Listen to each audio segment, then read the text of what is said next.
Hai,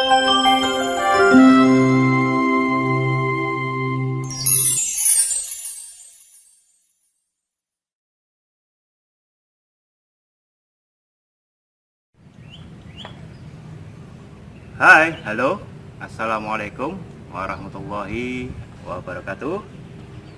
Sahabat, dimanapun Anda berada, salam jumpa dengan saya dan juga salam kenal dengan saya, Pak Edi Sugianto, founder dan juga guru besar NAKS DNA Institute, www.naksdna.com. Sahabat, dalam kesempatan kali ini Pak Edi akan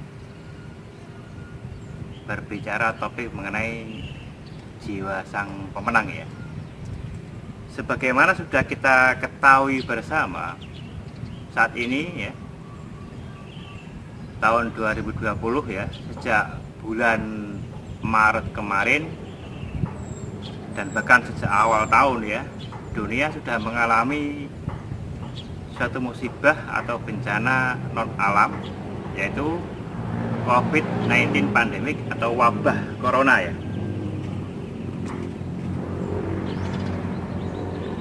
Korban yang jatuh diakibatkan oleh wabah ini sungguh-sungguh luar biasa, dan penularan virusnya ya, kecepatan penularan virus dan penyebaran virusnya sangat luar biasa, dan juga efeknya juga luar biasa. Jika seseorang yang terkena virus ya, tertular virus COVID-19, jika dia tidak mempunyai imunitas yang baik, tidak sampai 1 bulan dia sudah meninggal. Dan prihatinnya lagi, sampai sekarang antivirusnya, vaksinnya belum diketemukan. Artinya apa? Orang kalau terkena virus COVID-19, terkena corona, ya sifatnya hanya pasrah ya. Ikhtiar yang dilakukan baik secara medis ya, yang saya amati, itu pun sifatnya hanya memperkuat daya tahan tubuh ya. Istilahnya hanya mengatasi simptom ya, gejala-gejalanya yang diobatin. Tapi virus corona sendiri tidak diobatin. Nah, dengan mengobati gejala-gejalanya, memperkuat daya tahan tubuhnya, jika seseorang itu mampu ya, imunitas naik, daya tahan tubuh naik, simptomnya dapat diatasi, maka dia selamat. Jadi tidak ada kepastian bahwa seseorang itu ketika dirawat dengan treatment itu dipastikan selamat, tidak ada kepastian, karena memang obatnya untuk membunuh virus COVID-19 memang belum ada gitu loh ya. Ini sama dengan kanker, tumor ya, seperti itu juga obat yang asli itu belum ada gitu ya. Semuanya itu sifatnya hanya untuk memperlambat atau sifatnya menaikkan daya tahan tubuh manusia. Itu saja sebenarnya. Nah, kenapa terjadi banyak korban dan sebagainya? Kenapa penyebaran virus tidak sampai tertahankan? Padahal apa?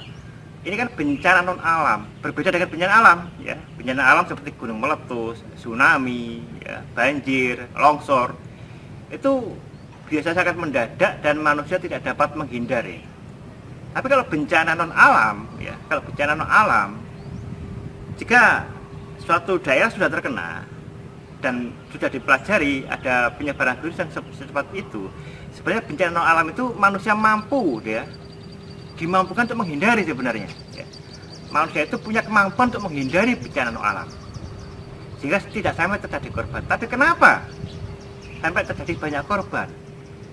Karena manusia suka terjebak di zona nyaman, tidak siap menghadapi perubahan. Ini yang menjadi masalah. Sedangkan efek daripada wabah corona tidak hanya pada aspek kesehatan ya, aspek kehidupan ya, tidak hanya pada kematian dan sebagainya, tapi juga juga berimbas pada ekonomi, sosial dan sebagainya. Banyak imbasnya daripada corona. Rentetan daripada kejadian setelah wabah corona banyak sekali. Sebuah negara ketika sudah terkena corona, maka akan tidak lama kemudian akan terjadi yang namanya kejatuhan ekonomi. Krisis ekonomi terjadi di mana-mana. Nah, Pedi di sini tidak akan bicara terlalu luas, skupnya terlalu makro ya, terlalu tinggi ya. Kita bicara itu terlalu tinggi ya, dan juga memang bukan ahlinya itu ya.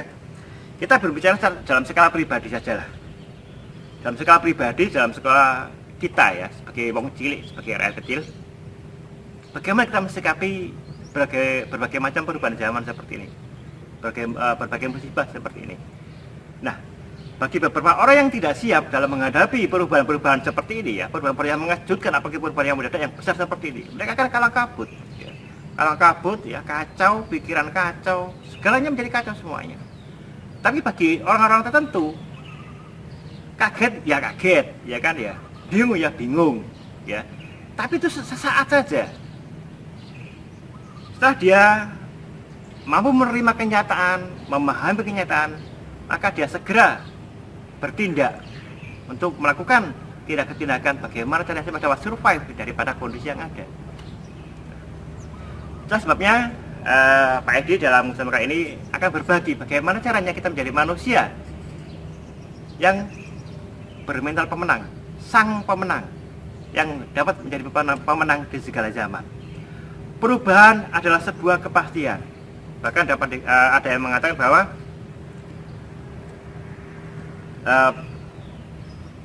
perubahan adalah abadi. Ada yang mengatakan seperti itu. Ya karena memang perubahan akan selalu terjadi. Nah, menghadapi perubahan, saya teringat dengan ceramah Kiai Haji Abdul Ghafur dari Pondok Pesantren Sunan Derajat ya. Dia memberi analogi terkait jiwa pemenang ini dengan istilah manusia yang akalnya hidup ya. Manusia yang akalnya hidup ya. Dalam bahasa Jawa, wong sing akale urip ya. Nah, manusia yang akalnya hidup gitu ya. Walaupun dia dilempar di lautan, dia dapat hidup di lautan. Walau dia dilempar di atas gunung, dia dapat hidup di atas gunung. Walau dia dilempar di hutan, dia dapat hidup di hutan. Dilempar kemanapun, dia dapat hidup, bahkan berjaya. Ini loh jiwa pemenang. Orang yang akalnya hidup, orang yang akalnya urip. Perubahan adalah suatu kelaziman, perubahan adalah suatu kepastian.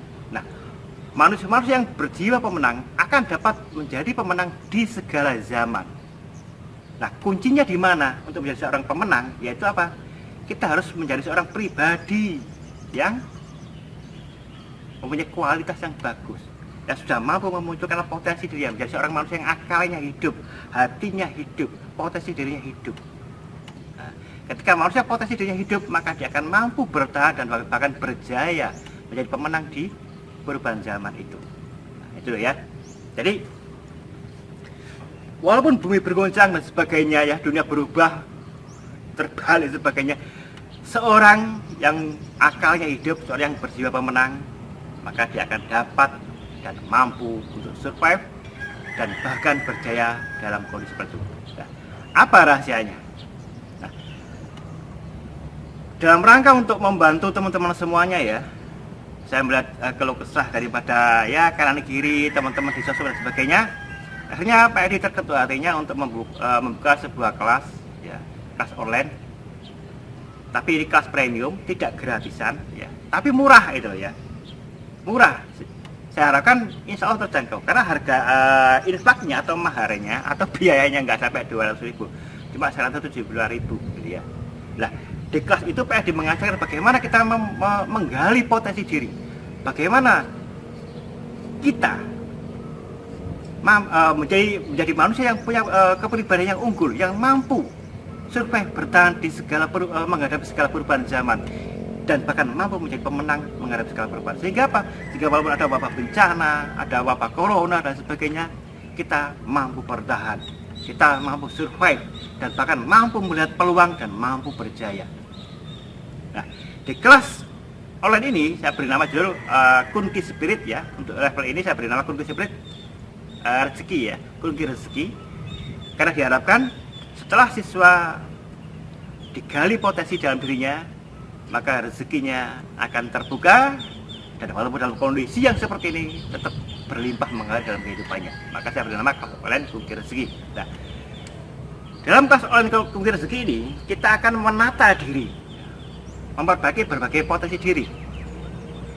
setidaknya ada 3 area yang akan kita perbaiki, ya, 4 ya. Bodi atau tubuh kita tingkatkan daya imunitas tubuh kita. Sehingga apa? Sehingga walaupun ada virus COVID-19, kita mempunyai daya imunitas yang baik sehingga apa? Sehingga dapat survive. Bahkan terkena virus pun hanya sekedar muncul gejala saja, tapi tidak sampai mati.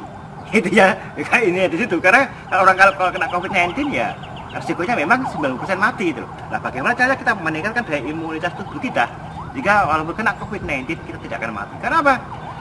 Berbagai macam teknik pencegahan, social distancing dan sebagainya itu sebenarnya itu nggak ada gunanya. Kenapa? Karena virus COVID-19 ya tidak hanya menyebar lewat bersin kita, tapi juga bisa menyebar lewat udara, lewat kita saat berbicara.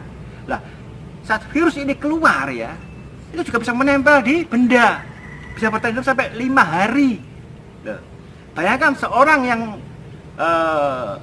terkena virus COVID-19 cuma belum sampai sakit, belum menemukan gejalanya, masih 1 sampai 5 hari, dia seorang carrier, seorang pembawa virus ya. Dia berkeliaran, tapi dia sudah terkena virus. Dia batuk-batuk dan sebagainya, dan dahaknya dan segala macam terkena benda-benda. Nah, benda-benda ini terkena orang. Apa nggak menular? Jadi tidak, social distancing sebenarnya hanya memperlambat dan hanya mengurangi, tapi tidak membuat itu 100% aman. Karena dia bisa lewat benda. Apa yang kita tidak kita pegang? Uang yang kita pegang. Uang ini juga dipegang orang banyak. Kita pakai kartu ATM. Kartu ATM kita masukkan ke mesin ATM. Mesin ATM juga khawatir ada virusnya. Apa yang aman? Kita beli lewat online, ada paket datang. Apakah dijamin paket ini tidak mengandung virus? Nah, ini loh ya. Jadi kalau kita hanya mengandalkan metode-metode itu untuk survive menghadapi bencana wabah corona, itu masih meragukan. Nah, cara yang terbaik adalah jelas terbukti daripada pasien yang survive, yang selamat, yang sudah kena tapi tidak sampai mati adalah apa? Meningkatkan daya imunitas tubuhnya. Nah, lewat podcast ini kita menggunakan beberapa teknik ya. Bagaimana cara kita meningkatkan daya tahan tubuh kita meningkatkan kesehatan kita dan daya imunitas kita. Sehingga apa? Sehingga walaupun kena tidak sampai bermasalah, tidak sampai sakit parah dan tidak sampai mati. Walaupun kena kita tetap aman. Kita tingkatkan daya imunitas tubuh kita dengan beberapa teknik tertentu. Satu, kita lakukan perbaikan di aspek fisik atau tubuh kita. Kedua, kita lakukan perbaikan di aspek pikiran atau mental. Saya yakin Anda semua sudah tahu bahwa kondisi kehidupan seseorang sangat dipengaruhi oleh kondisi pikirannya. Nah, di sini kita belajar menata pikirannya agar senantiasa mempunyai pikiran yang bagus, mempunyai pikiran yang kuat. Sehingga apa? Sehingga daya mentalnya ini atau daya kekuatan pikirannya ini mampu menghadapi berbagai macam situasi. Yang ketiga, kita menata emosi kita, perasaan kita. Bagaimana kita mampu memanajemen emosi kita sehingga memunculkan kondisi yang terbaik diri, sehingga mampu menghadapi perubahan. Yang keempat, kita menata dimensi energi kita, kondisi fisik, pikiran, emosi, dan energi diri. Aura kita tata sehingga pancaran aura kita terasa jernih ya. Kalau aura kita bagus, bahkan walaupun virus masuk, virus akan dilemahkan sehingga tidak sampai merugikan kita, dan bahkan mungkin tubuh kita akan memunculkan antibodi sehingga dapat membunuh virus itu. Itulah ya, 4 bidang ini yang kita kerjakan. Sehingga apa? Sehingga kita menjadi seorang pemenang di segala zaman. Apakah dalam kondisi musibah, dalam kondisi wabah corona, dalam kondisi keemasan, kemakmuran, dalam kondisi apapun kita mampu untuk survive dan bahkan berjaya kembali. Itulah ya, 4 bidang yang coba kita gali potensinya, kita munculkan kelebihannya sehingga kita menjadi manusia yang unggul, menjadi manusia yang leadway, menjadi human excellence, menjadi manusia yang akalnya hidup, yang mampu bertahan dan bahkan mampu hidup di segala zaman, jadi pemenang di segala zaman. Inilah yang diberikan PD lewat kelas online Kunci Rezeki. Saya berikan murah hanya 175.000 supaya apa? Supaya dapat terjangkau oleh semua kalangan masyarakat. Bahkan bagi yang tidak punya uang cash, ya, tidak punya uang untuk transfer, saya pastikan untuk membayar dengan pulsa, ya, pulsa HP, ya, pulsa SIM card saya Telkomsel, silakan Anda transfer dengan pulsa HP saya. Atau kalau memang nggak pulsa Telkomsel, pulsa listrik boleh, membelikan saya pulsa listrik juga boleh. Jadi membayar tidak harus uang cash, tapi bisa juga dengan pulsa, baik pulsa listrik maupun pulsa telepon boleh, ya. Terus kemudian kalau memang nggak punya duit sama sekali, boleh, ya, boleh menyusul pembayaran. Artinya apa? Belakangan boleh, ya, ngutang boleh, tapi syaratnya ngutangnya harus jelas, yaitu apa? Yaitu harus ada janji, ya. Karena ini apa? Untuk melatih mental. Seorang pemenang, kalau mentalnya dilatih, dia akan menjadi kuat. Makanya kelas ini tidak saya berikan gratisan. Karena untuk melatih mental anak semua, saya beri murah, nggak sampai 200.000, nggak sampai 200.000, cuma 175.000, sangat murah sekali, jauh terjangkau, ya, terjangkau. Insya Allah nggak sampai ngutang lah. Kalau yang ngutang terkadang saya mikirnya bohong dia. Sebenarnya dia mampu, cuma apa? Dia pelit. Itu saja, ya. Menurut pikirnya seperti itu.